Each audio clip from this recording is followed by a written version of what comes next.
Semakin hari, kebutuhan hidup semakin meningkat. Dan gengsi juga tentu semakin meningkat pula. Sama seperti yang sedang kurasain. Tinggal dan hidup di Jakarta dari kecil membuatku seolah menjadi wanita yang kuat, tahan banting dalam hal cari uang. Boro-boro untuk biaya kuliah. Untuk makan sehari-hari aja, mama papa kesulitan. Padahal di usiaku yang saat itu, remaja, mau gak mau harus mengikuti gaya dan tren seperti teman-temanku. Mereka memiliki handphone terbaru, pakaian branded, bisa pergi jalan-jalan keluar kota dan keluar negeri.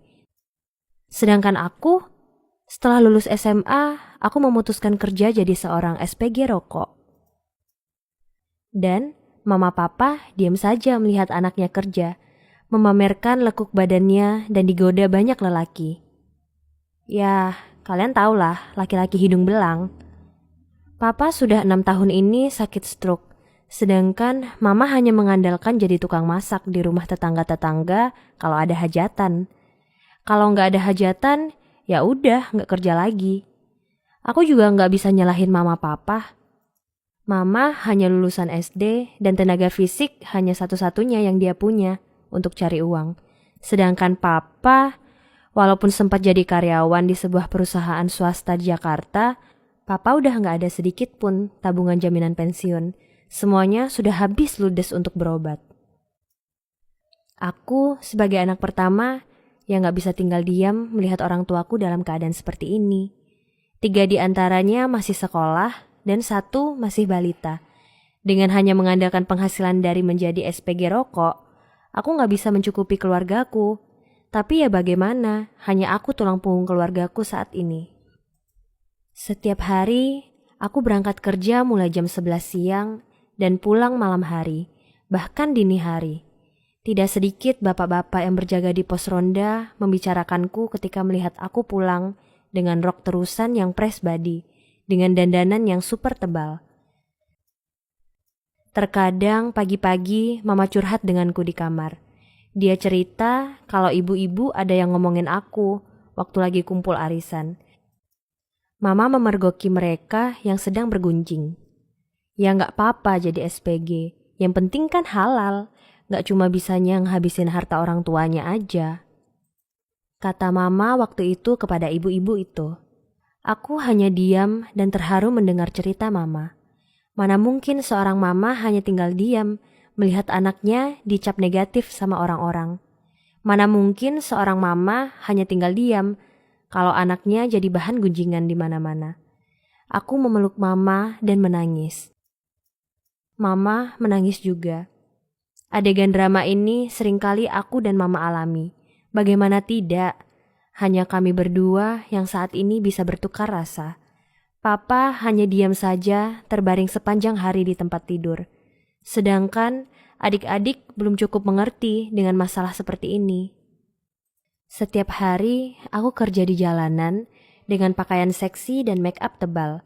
Tugasku ya tentu merayu laki-laki untuk membeli produk rokok yang aku jual. Dari yang awalnya gak mau beli karena udah berhenti merokok, jadi mau beli dengan syarat minta nomor handphoneku. Dari yang awalnya gak mau beli karena bukan merek rokok itu yang biasanya dia pakai, jadi mau beli dengan syarat aku harus menemani dia ngopi hari ini. Dan berbagai modus tetek bengek lainnya. Hal ini lumrah aku alami setiap harinya. Dari puluhan karakter pria yang aku temui selama ini, sudah tidak terhitung yang merayuku untuk ngajak tidur, dalam tanda kutip menganggapku seorang pelacur. Aku tidak tersinggung akan hal itu, karena aku tahu bahwa kerjaan yang sedang aku jalani saat ini memang rentan dicap seperti itu. Bahkan aku sudah tahu resikonya sedari awal saat aku memutuskan terjun untuk menjadi SPG. Bukan hanya itu saja, mereka juga kerap kali main fisik denganku, seperti mencolek pantatku, mengelus tanganku, sampai merangkul pinggangku. Kalau hal ini terjadi, supervisorku yang biasanya hanya memantau dari kejauhan, langsung mendekati untuk menolongku.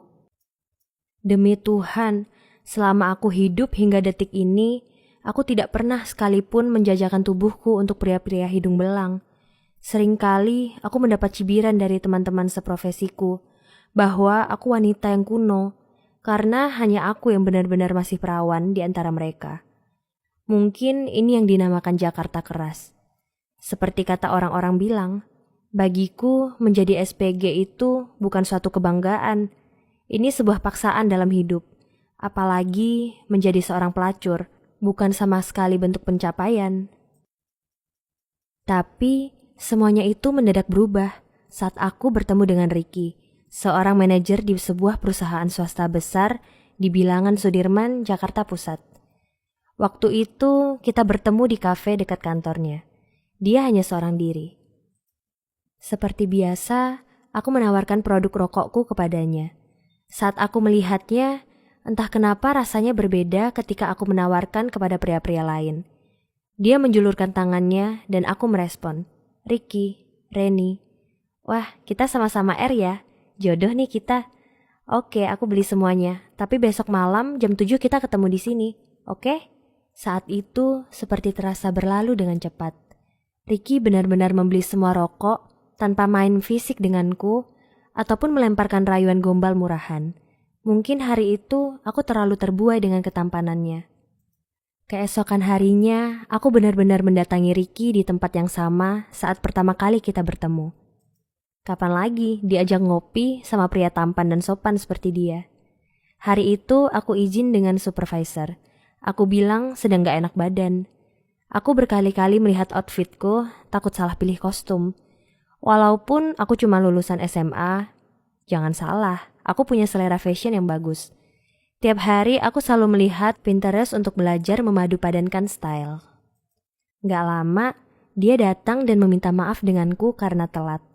Terjebak macet katanya.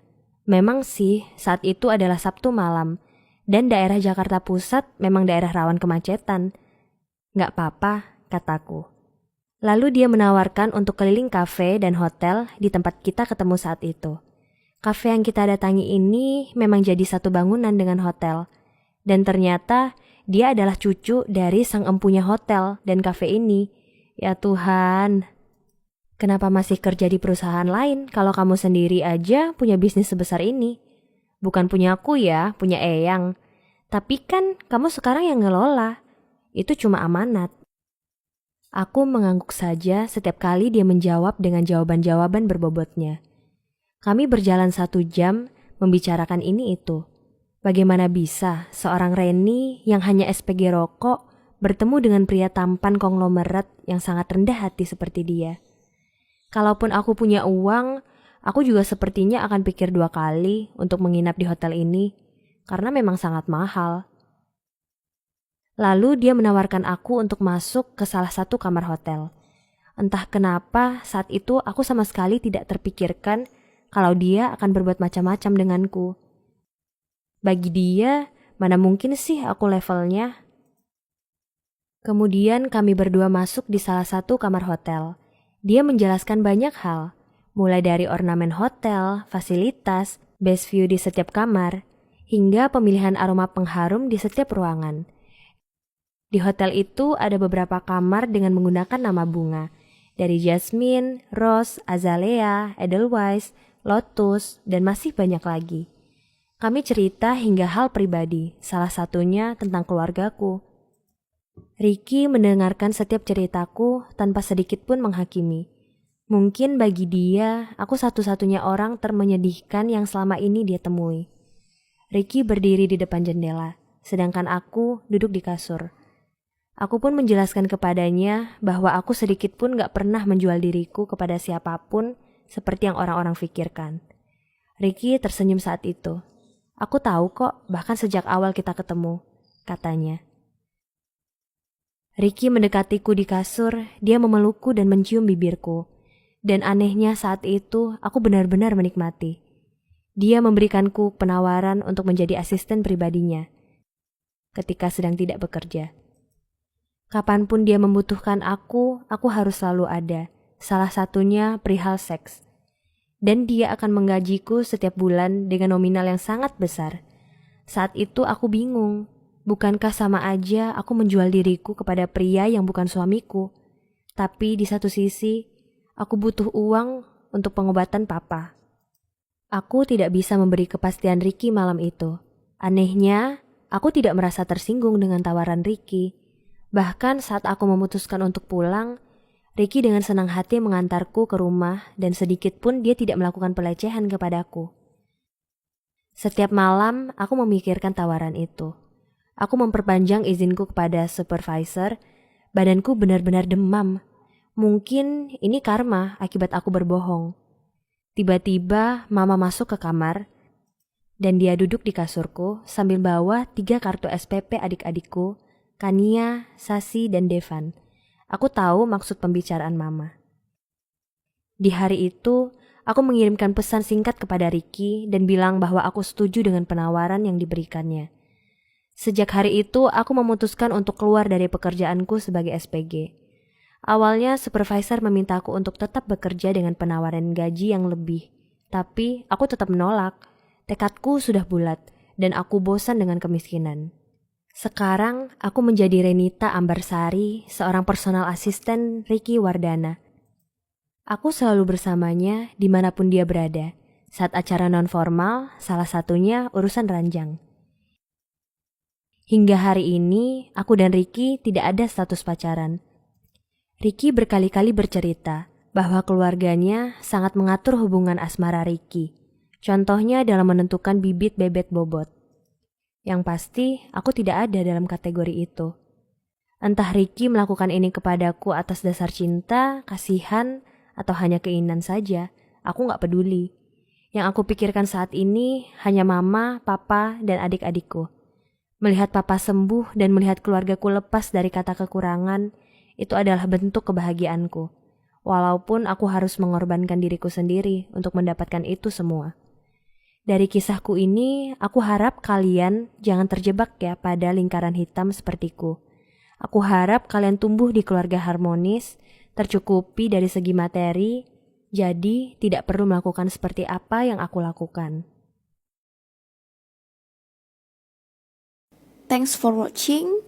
Jangan lupa subscribe dan tonton video lainnya dari channel Tinta Imaji. So, thank you so much bagi kalian yang selalu dukung channel aku. Bye-bye.